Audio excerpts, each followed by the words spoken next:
Like many of the people who actually voted for this year's Oscar winners, I have not had a chance to see most of the movies that were nominated. Still, I could not escape the news reports or even comedians' commentary on the Best Actor Award recipient and the self-congratulatory comments that Matthew McConaughey made. Now, he did manage to thank God and his parents first before launching into an extremely uncomfortable series of explanations of why Matthew McConaughey's hero is Matthew McConaughey. Now, I want to believe that he is not as narcissistic as he sounded, but at the very least, this was an excellent example of why even really good actors need to have a writer who prepares their speeches for them. The storyline of the film, however, as I understand it, makes a beautiful and wonderful moral point. But even still, it's not hard to be deceived, when you see your own face up on the screen and you get these accolades from all over the world, that it's easy for the actor to start to believe that they are actually important. I always find it painful, similarly, when news commentators decide that they're going to run for public office. They've come to believe that because they've looked into a camera and read the news off of a teleprompter for several years, that they have now actually become the news and that they should be in charge of the world. Hubris is human nature, but it is probably the origin of all sin.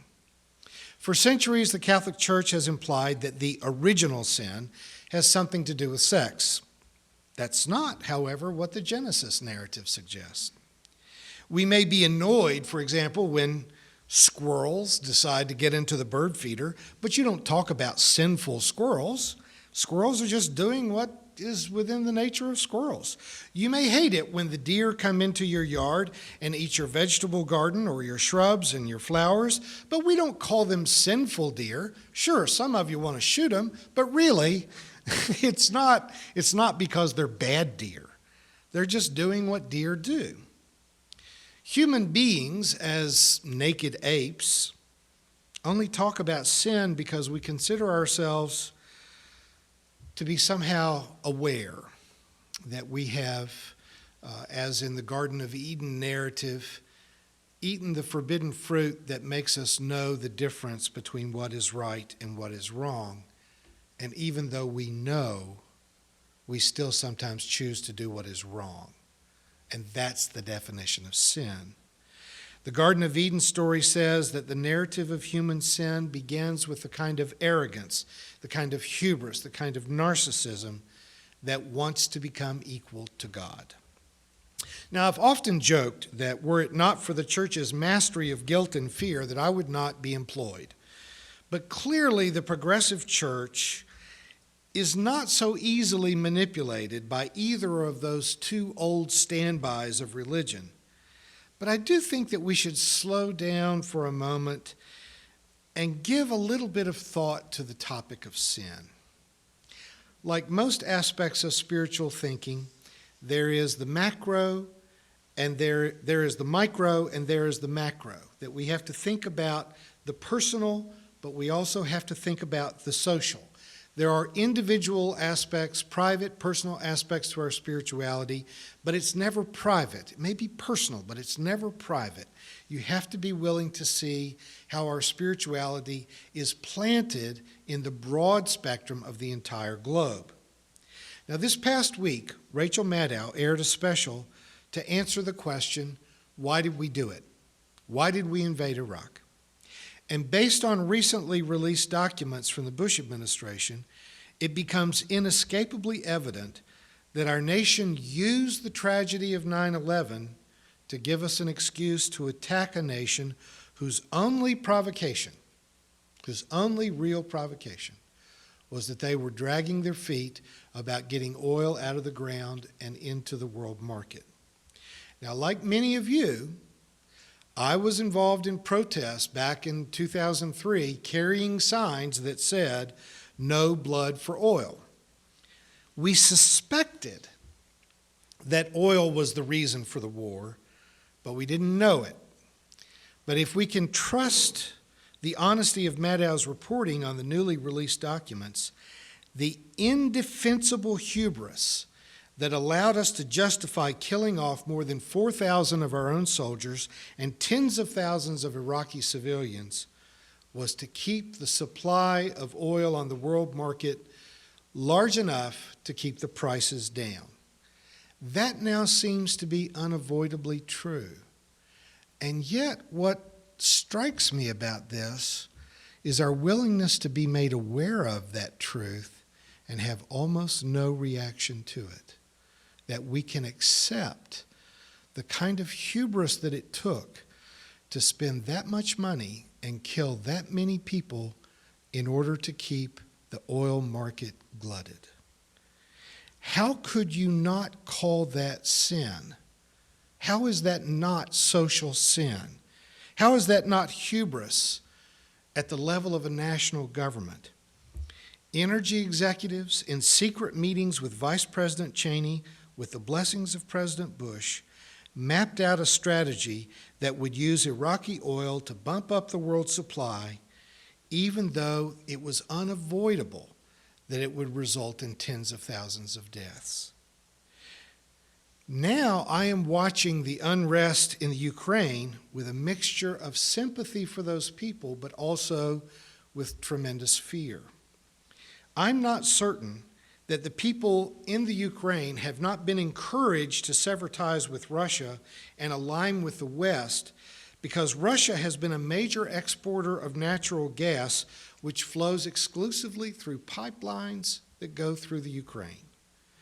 Now that the United States finds itself awash in natural gas, we want to export it to support our own economy, and that would be much more profitable if we could cut off the Russian supply of natural gas that flows through the Ukraine to the rest of Europe. Now, I don't mean to use the pulpit to deliver a foreign policy speech, but what I'm trying to point out is that we can do things out of greed, out of self-interest, out of a narcissistic worldview, all the while telling ourselves that what we're doing is noble and praiseworthy or even courageous. Our news media does not connect the sale of natural gas to our support for the revolution in the Ukraine. But can you really tell yourself that the two are not directly connected? And if we are not willing to be objective about our own motivations, how can we ever avoid repeating the past?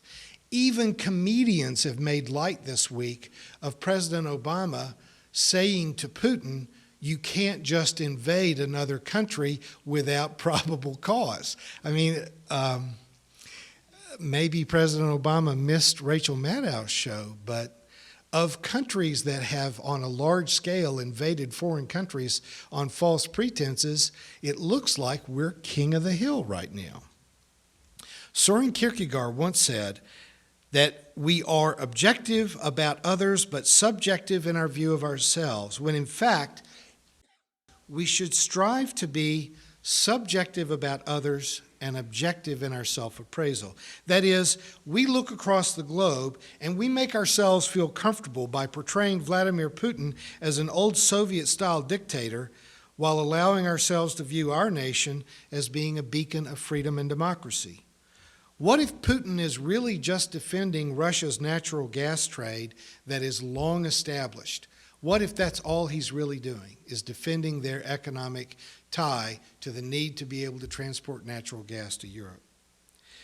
And we are trying to take that away from him.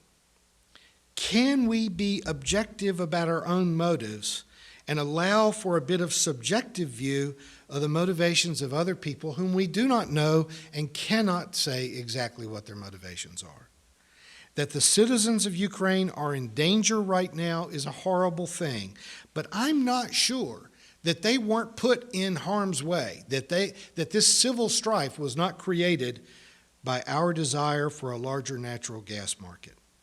I feel that it's important enough that we should come down off of our imperial throne of national arrogance before we do again what we did in Iraq.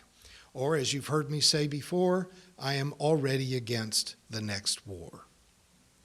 Empire building is bad when Vladimir Putin does it. Empire building is bad when we do it. But this is no less true when it comes to taking an objective view of ourselves on the individual level. International politics is complicated. It's a mixed can of worms. But so are we. So are our own motivations. No one is pure. No one is without ego. We all have mixed motivations for everything that we do, and if we can't be honest about them, then that mix can become extremely toxic. It's unfortunate that a great deal of the talk about sin has had to do with piety rather than actual human evil. I hope that the progressive movement is delivering us from the puritanical concerns about believing the right things or praying the right way or worshiping the right way, and I hope we can put distance between ourselves and all of that really mentally ill obsession with managing the sex lives of others or loathing our own bodies or natural instincts, because that stuff is pretty messed up. But I earnestly hope that we will not abandon entirely an awareness of personal sin. It's not right to hurt other people. It's not right to exploit other people, to take advantage of them, to lie about them, to rob them, either of their property or of their dignity. Just as we know it would be wrong to stir up a civil war in the Ukraine in order to increase our international market for natural gas, it's wrong for us to tear down another human being in order to gain status for ourselves, or to expect other people to work and still be poor, or to accept that the well-off can have health care while the poor should just hurry up and die. Without a concept of sin, we may think that we can return to the unadapted animal state of innocence, that you reject religion and so there's no right and wrong, we all just do what we want to do. But do we really want to go to the point where we growl at our neighbors and lick our private parts in public? We have eaten the forbidden fruit. We cannot claim that we do not know the difference between right and wrong. We cannot as individuals, nor as a nation, live in the dark as if the harm that we do to others can be excused because it somehow tilts the scales in our own favor. Wars are a human creation. They do not occur in nature. They are a human creation. Poverty is a human creation. Racism, sexism, nationalism are all human creations. And the only thing that can prevent wars, end poverty, erase prejudice, and create justice are persons who have a conscience and they're willing to use them.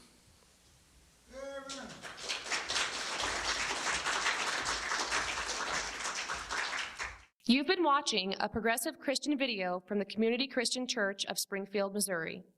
We encourage our viewers to donate to our efforts in feeding the homeless and hungry of our community. Write to us at reverenddray@aol.com for more information.